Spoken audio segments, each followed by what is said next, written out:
All right, Let perfect. me let me start this timer. I'm gonna mute myself so like I won't be asking questions or nothing. Like Okay, it's just you telling your story, which you could probably do that the best. sounds good. So yeah, floor is yours, PM, whenever you're Uh, ready. yeah.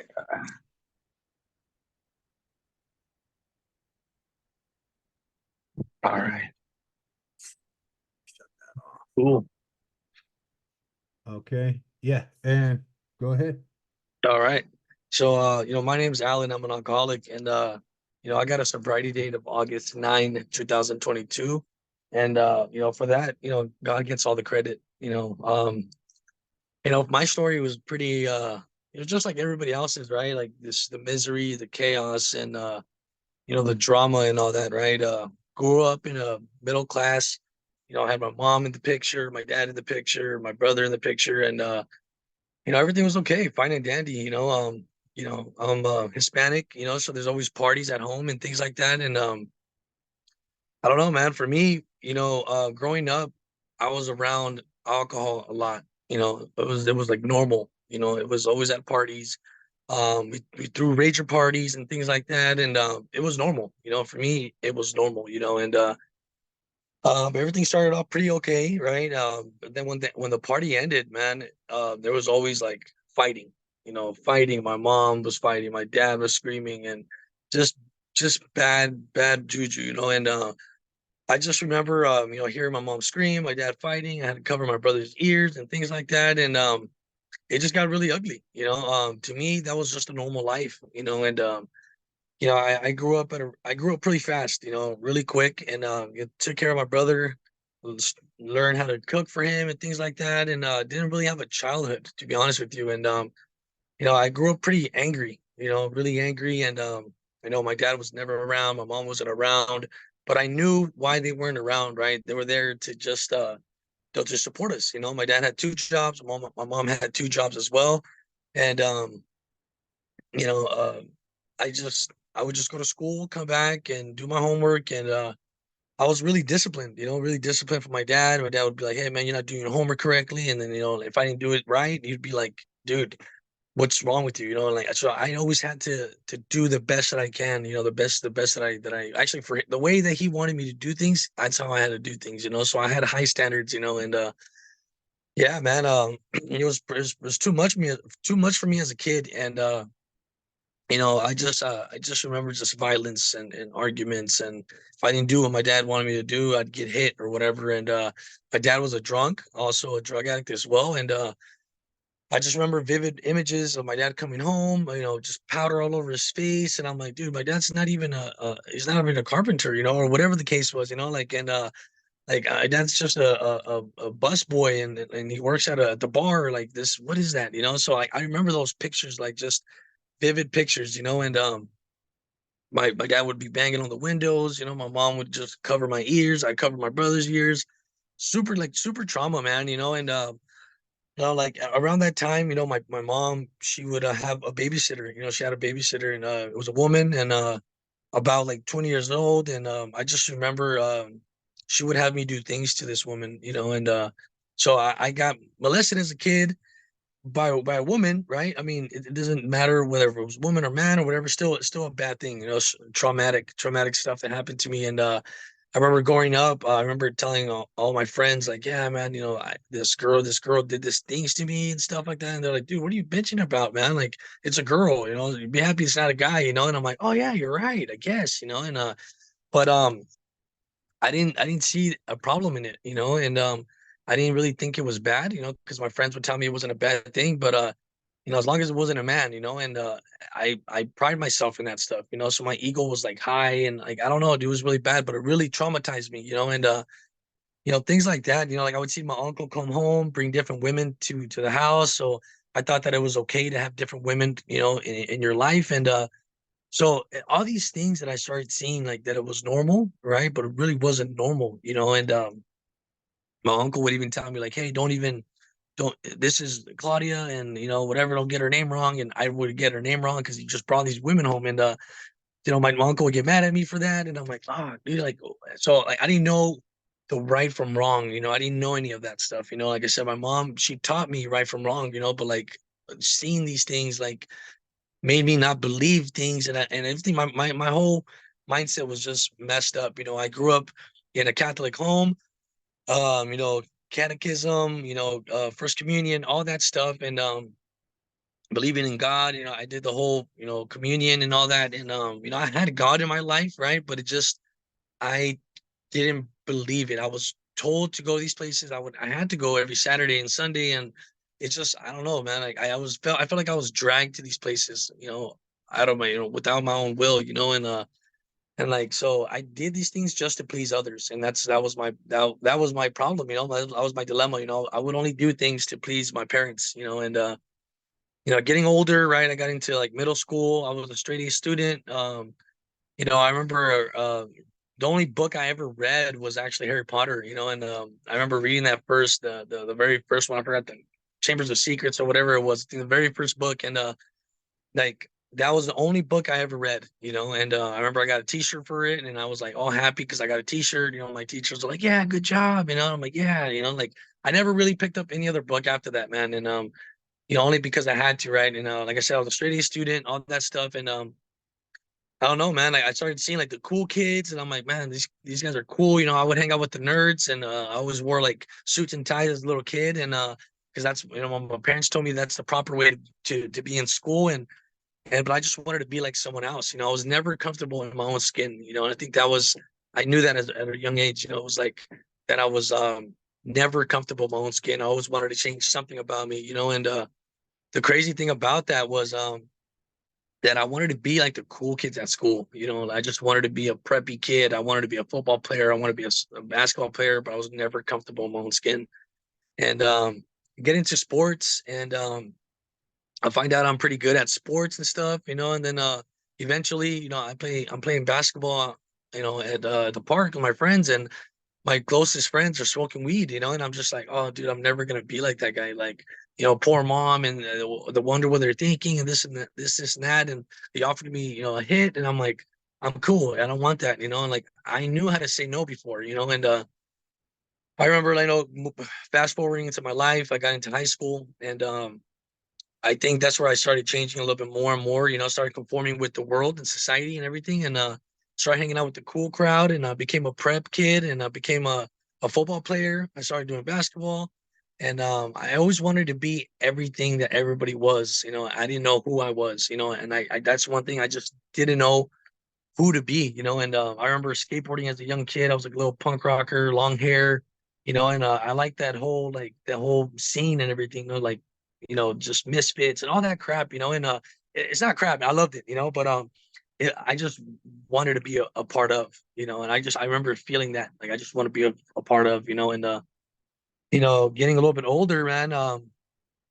I remember when I was about to finish high school, and I got introduced to like shrooms and like, acid and things like that. And I progressed, I went, instead of smoking weed first or whatever, like the gateway drug, I started doing ecstasy first, and I remember that first time I did ecstasy, and man, it was like I felt that like I arrived moment, and it was like, damn, this is what I've been missing, dude. And I remember it was about 3 weeks, 3 weeks into like graduation, and I had to pass my class, and I didn't get to pass.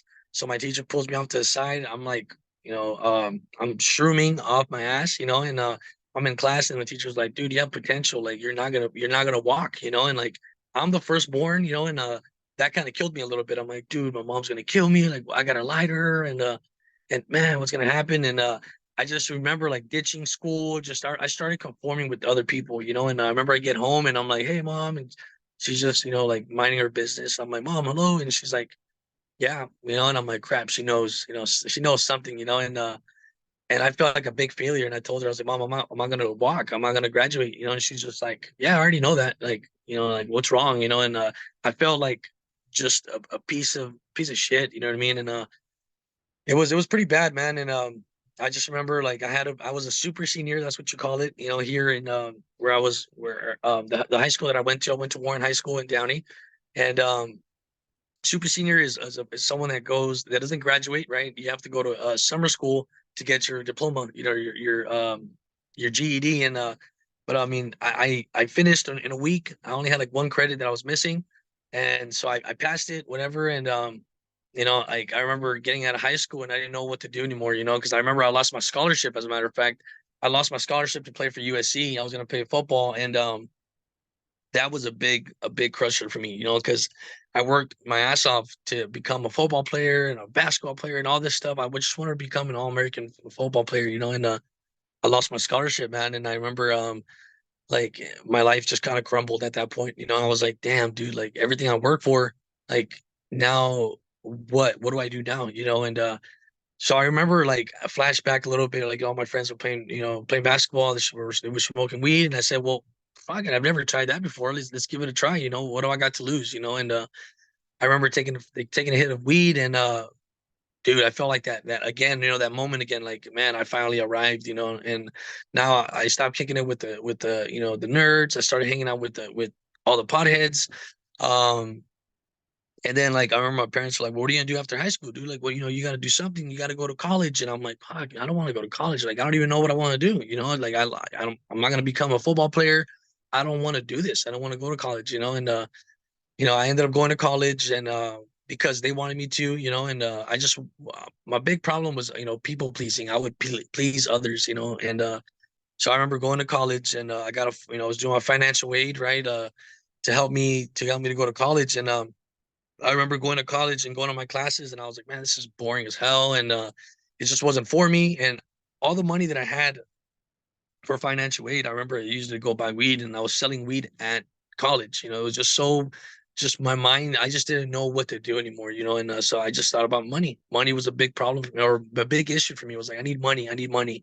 I don't know why I need money, but I need money. And I would see all these kids with cars, and I'm like, I want a car. I want this. I want that. And I was just never content with what I had. And I couldn't humble myself. I didn't wasn't okay with what I had. I was pissed off because my parents were never there, and the whole boohoo, self-pity and all that stuff. And yeah, man, things started spiraling down afterwards, man. I remember I went to a rave the first time, and my cousins took me to a rave. And again, once again I got that aha moment, like, oh yes, I finally arrived. And it was a crazy scene. I ended up raving and doing ecstasy for like a whole 2 years, and nonstop every weekend. And it was just pretty insane, man. Like I couldn't, like, I was always looking forward for the weekend, and I didn't know anything about rehab. I didn't know anything about anything. I didn't think I had a problem. I thought everything was okay. Everybody, whatever they were doing, it was normal, and I didn't know the real from not, and what was real and what was not, and I got stuck in that phase for a while. And again, I'm doing shrooms, I'm doing this.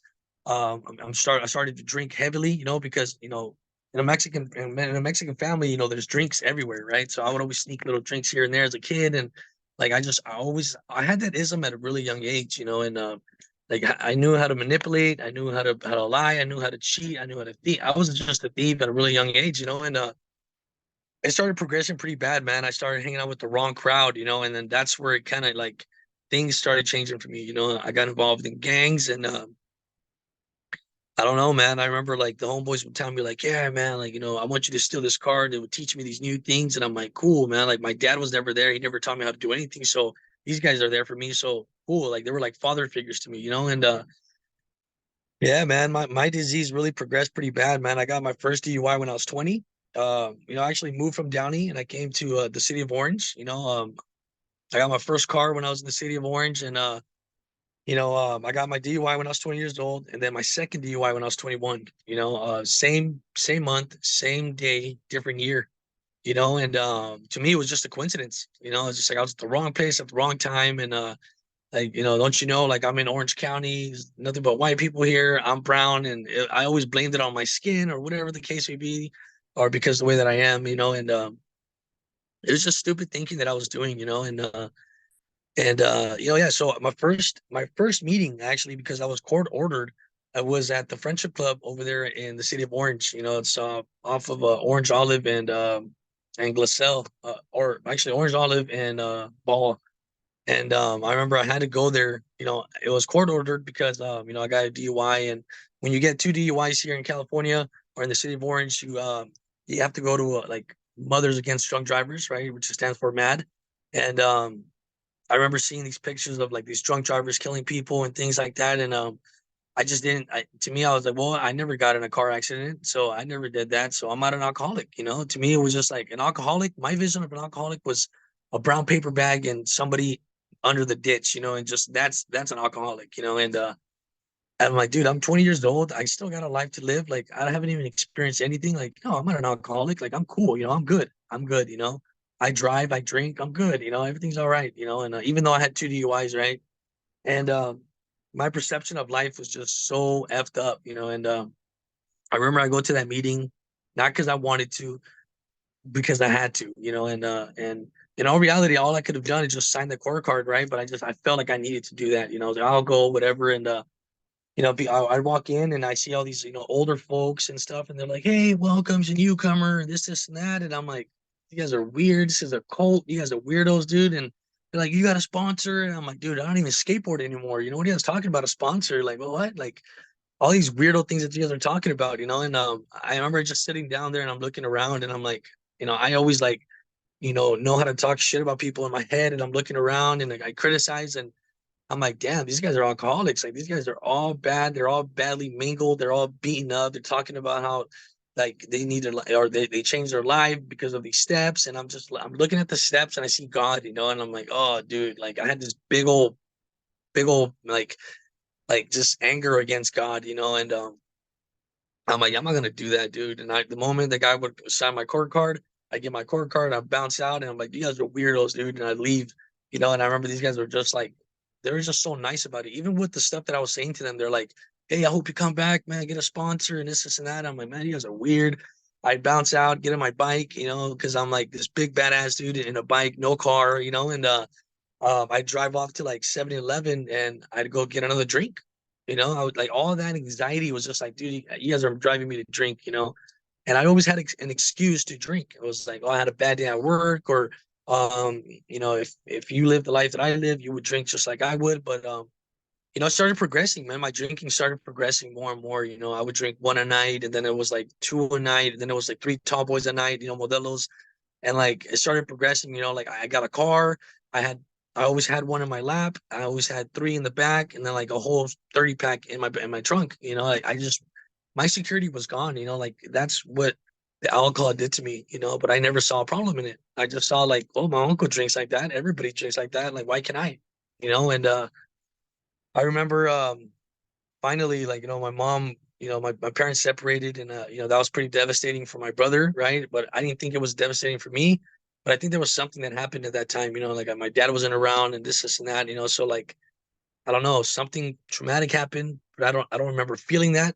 I would always kind of like push these feelings that I was feeling inside, like deep, deep bit, inside me. And I didn't know what I was doing. I didn't know what I was doing. I feel like maybe I was masking my feelings, because like I know how to mask my emotions by putting different masks. If I hang out with the punkers, I'm a punker. If I'm with the gangsters, I'm a gangster. If I'm with this person, I'm this person. And I just knew how to cover my feelings really well. I'd show the world a different image than I would show them behind closed doors. And I just remember always being miserable, just irritable and discontent.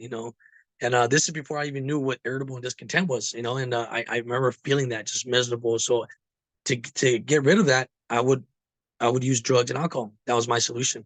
I remember just using the drugs and alcohol, and I would just boom, just alleviate all my pain. And I'm like, cool, like I'm back to normal again. And yeah, man, I started progressing really bad. I got into another car. I got into a car accident, a really bad car accident. And I remember I flipped my car. This is my dad telling me the story, and he heard me walking out the house. I get in my car, he's following me. And I guess I was going to my Coke dealer, and because I got in a big old argument with this guy, and I told him, like, dude, you pinched my sack and this and that. Like I'm walking to his place with like powder all over my face. I'm drunk. I'm taking like, Xanax and everything, and I just don't remember anything. I started mixing things because I found out that if you mix pills with alcohol, like it's just a whole nother feeling. And I remember totaling my car. I hit two parked cars right there off of Glassell and Ball at the city of Orange, right across from 7-Eleven. And I hit the cars that were parked. My car flipped 2 times in the air, landed, car in flames. I come out the car, and then my dad's there, and I don't remember a thing. I remember my dad told me like, "Dude, like, are you all right?" And I'm like, "It was the car's fault," and I just remember just collapsing, and I wake up. I was actually in a coma for like about 2 weeks or about a week, and I wake up in jail with IVs on my arms, man, and I'm like, what the fuck happened, And then I remember like the doctors there were like, dude, you're lucky to be alive, man, And I'm like, what? Like you only came out with a scratch, And like these little things that were happening to me, like I believe it was God shots, It was like kind of like God was there, And but like I said, man, every time I would see those signs, I tried to commit suicide multiple times, especially right there off of Ball and Glassell at the train tracks. I remember I parked my car there, and I was just so tired. I was so sick and tired of feeling sick and tired, but I just didn't know how to ask for help. My parents would tell me like, "Hey, what can I do to help you?" And I'm just like, "I just want you guys to believe me," as I'm jaw jacking, and moving forward, man, I started getting, going into jail multiple times, just endless times, and I remember like just calling my mom when I was in jail, like robbing my mom's peace of mind, like telling her like if you could put me on in the lie detector and say like, this guy's not lying, I really meant it from the bottom of my heart. Like I want to stop. I want to stop, but like every time we had a ritual, every time I get out of jail, we eat a burger at In-N-Out, sing kumbaya, hug each other, kiss each other, and see how things are going to change, and like the moment I get that fresh, the breath of fresh air, I would go back to the streets again, and it was like on another bender for 4 years, and informal, formal, all you name it, man. Gang terms, gun charges, commercial burglary, grand theft, multiple times, like the book talks about, right? Like the insanity, right? Doing the same thing over and over, expecting different results, and knowing the results, and you still do it anyways, And yeah, man, it was just pretty intense, man. I just kept doing the same thing over and over, and all I had to do was ask for help, and I remember this last time in jail. I get out, and my PO is like, dude, you got 2 years over your head, man. And either you go to jail, or you go upstate, or we're gonna go ahead and get live a better life. And I chose the easy way out. I said, take me to jail. Because that's all I know how to do. I know how to program in jail, but I don't know how to program in society. And so she told me, you know what, dude, you're pretty stupid.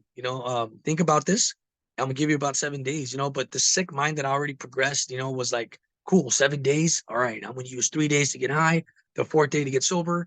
No, no, no, I'm gonna get high the fourth day. All this stuff that I would do in my head, and every time I planned things out, it never went the way that I thought it was gonna go, and long and behold, the 7 days comes in, and I'm high as giraffe pussy. You know what I mean? I go to my PO, my PO's just like, you're high, huh? And I'm like, no, I'm not high, jaw jacking, noodle grooving. And she's like, dude, you need some help, And I'm like, I, I wanted to say it, but I just didn't want to say it. I had this pride and ego, and finally I told her, you know what?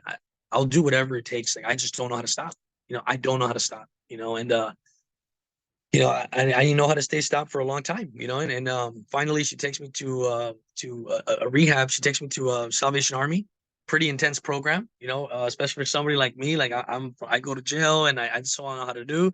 And I remember when I got there, they're like, you know what, you got when you come in here, you're gonna get a sponsor. You're gonna believe in God, and you're gonna work some steps, And I'm like, fuck, again with this cult shit, man. Fuck, God damn it, just all this stuff, And I get there, and I remember I got the sponsor, and this guy was like, "Hey, man, you got a girlfriend?" I'm like, "Yeah." And he's like, "Okay, you got to dump her." And I'm like, "Whoa, dude, what?" Like, dude, I'm just trying to fix that relationship. I'm trying to make these whatever you guys call amends, and I don't know, man. Like, I remember I got pissed off at this guy, and I would never see this guy. I never called him. I never did my steps. I got resentful, and then 77 days in, I get kicked out of the program because I tested positive for meth for some weird reason. But again, I feel like that was like a sign. I don't know. Something happened.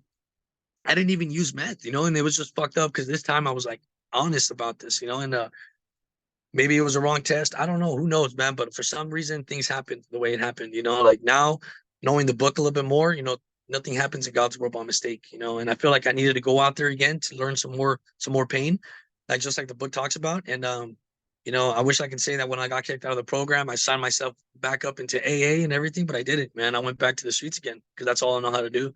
And I remember my PO, like always, she catches me behind a bush getting weird because that's where my disease takes me. It takes me to the weirdest places that I never ever thought I'd ever be. I never thought I was gonna be a dirt bag, and I became that. I never knew I was gonna be a crack addict, and I became a crack addict. I became things that I never wanted to be, like my father. And crazy man. And I remember my PO, she finally caught me behind a bush getting weird. I was actually, in my boxers and noodle grooving, just in a pigeon coop, like smoking and Friday, and it was crazy, man. It was pretty nuts, because I remember telling her that time, I finally hit that, like the book talks about the gift of desperation. I just told her, I was like, hey, you know what? I need some help, and she's like, all right. So she takes me to the art team.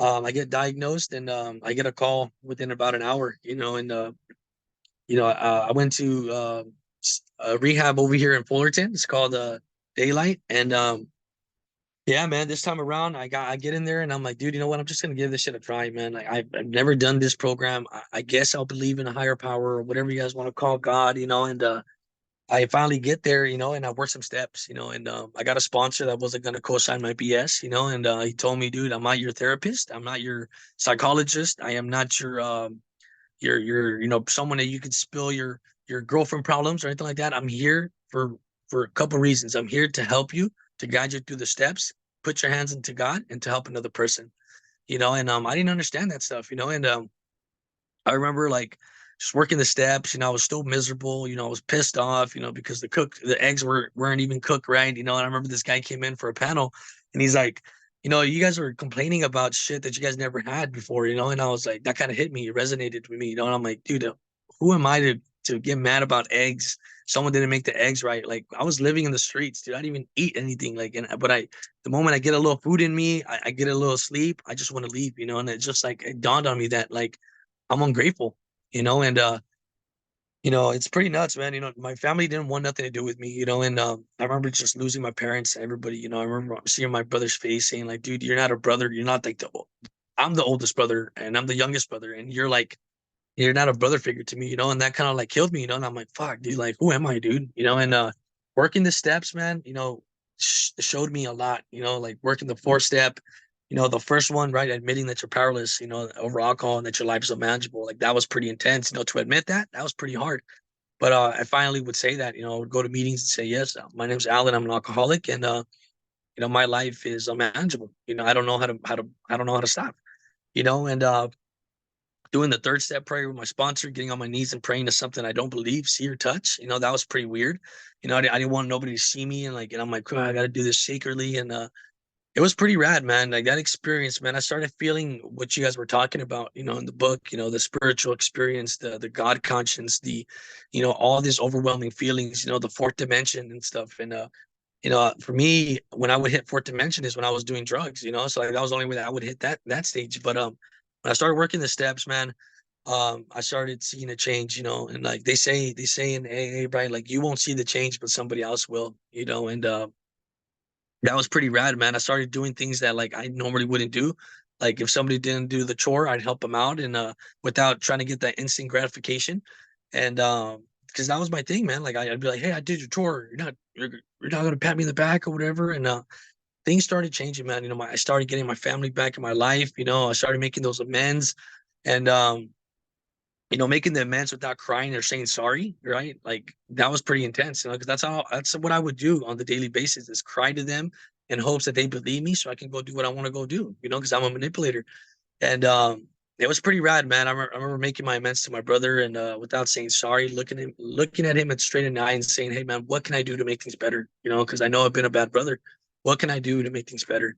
And it was pretty rad, man. It was a good moment, dude. I just remember like tripping out in my head, like thinking like, oh my God, he's gonna ask me to buy him a new bike or give him some money because all the stuff that I sold from, just to go get my fix and things like that, and that's not exactly how it went. Actually, he was just telling me, dude, just keep doing what you're doing, man. And 9 times out of 10, that's what you're gonna get. It's like, hey man, just keep doing well, keep doing well, keep doing what you're doing. And for me in my head, I would always think the worst, right? Because my head is my problem. Like I bring myself everywhere, and today, I'm able to be with myself and be happy with myself. I could actually look myself in the mirror and say, like, cool, today's gonna be a good day, the way that my life looks like today, man, is I sponsor other guys, I work on this program, and I wake up in the morning. Right before I wake up in the morning, man, I get on my knees and I ask God to direct my thinking, to divorce me from self-pity, dishonest, and self-seeking motives, because when I wake up and I've tested my will, because the book talks about that as well,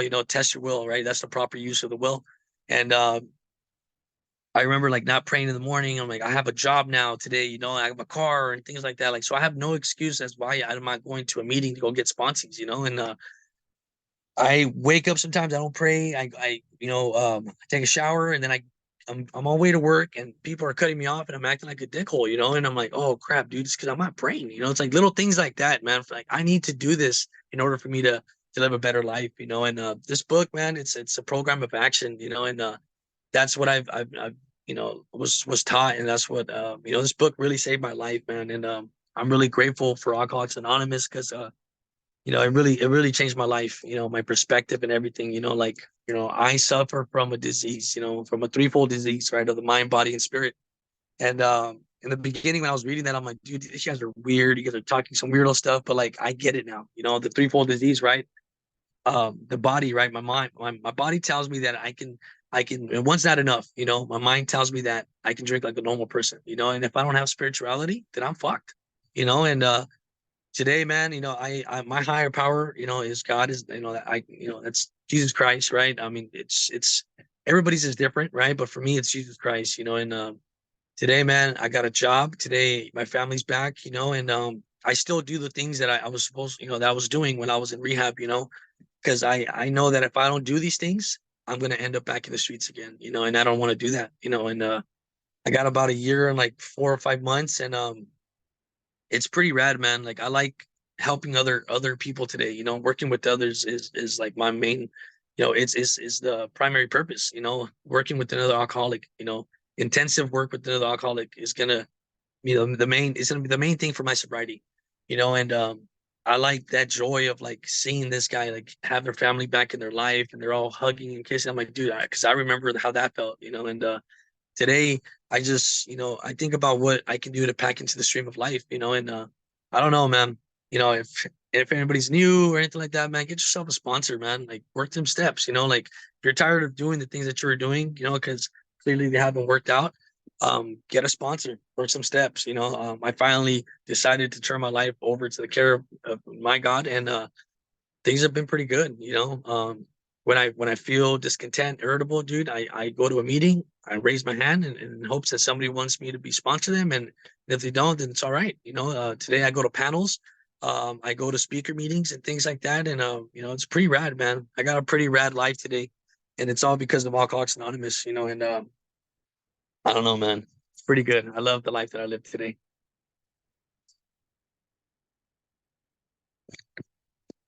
That's what's up, man. Thank you. Do you want people to find you or are you good on that?